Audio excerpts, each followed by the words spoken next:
My notes on comparing rational numbers. So we will compare in order, but today we are just going to compare rational numbers. And remember, rational numbers, any number that can be written as a fraction. So we can compare order and determine equivalent relationships among fractions, decimals, and percents.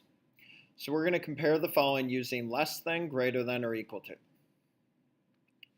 So to compare, we can use cross products if we're given two fractions. So in this first example, we are given two fractions. So let's use cross products. 5 times 5 is 25. And 4 times 8 is 32. And how does 25 compare to 32? Good, it's less than.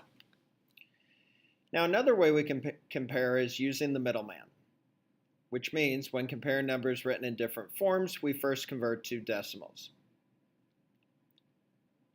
Now, we talk about this in class. We don't always have to use decimals. Some people are more comfortable converting both to percents. That's fine as well. So 62.5%, we're going to convert them to decimals. So we're going to move it 2 to the left, 1, 2. Our decimal's right there. So we have 625 thousandths. And 2/3 is a repeating decimal. Do you remember? Good, it's 0.6 repeating. So I need 3 places after the decimal, but I'm not going to drop zeros because this is repeating. I'm going to drop sixes.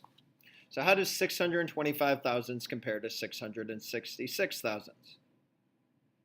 Good, it's less than.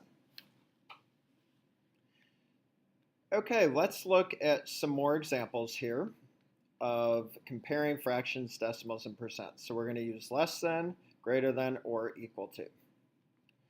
So the first one is 38%, so we're going to change to a decimal, 1, 2.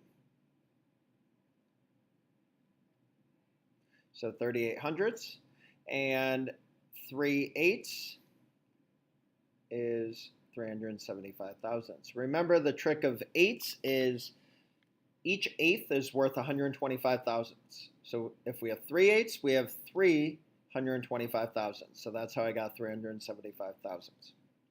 We can drop a zero here. And how does 380 thousandths compare to 375 thousandths? Good. It's greater than. So put a greater than symbol. Okay, 875 thousandths. And this is a percent, so we can change it to a decimal by moving 2 to the left. And we have 0.0875. We can drop a zero here, so they both have 4 numbers after the decimal. So how does 8,750 ten thousandths compare to 875 ten thousandths? Good. It's greater than. Now remember, when we're comparing two fractions, we can cross product. So 3 times 15 is 45. 4 times 10 is 40. And how does 45 compare to 40? Good. It's greater than. Now I have 125%. There is no decimal, so I'm going to start at the percent sign and move it 1, 2 to the left. So it's 1 and 25 hundredths. 1 and 1/5 is a friendly fraction. So I can multiply top and bottom by 2. So I get 1 and 2/10. Now I can write out 1 and 2/10 as a decimal. And I can drop in a zero so they both have the same amount. So how does 1 and 25 hundredths compare to 1 and 20 hundredths? Good, it's greater than. Okay, the bottom part says which decimal could be written in the blank to make the statement true.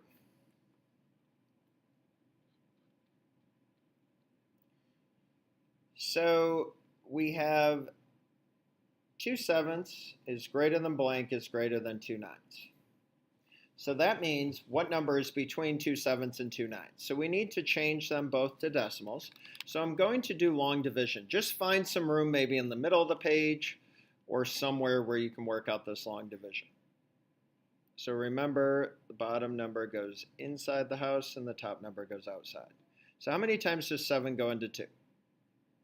Good, it goes in 0 times. 0 times 7 is 0. 2 minus 0 is 2. Put in a decimal, bring it straight up, and drop 3 zeros. 7 goes into 20 2 times. 2 times 7 is 14. 20 minus 14 is 6. Drop another 0. 7 goes into 60 8 times. 8 times 7 is 56. 60 minus 56 is 4. Drop in your last 0. 7 goes into 40 5 times, and I have enough to compare.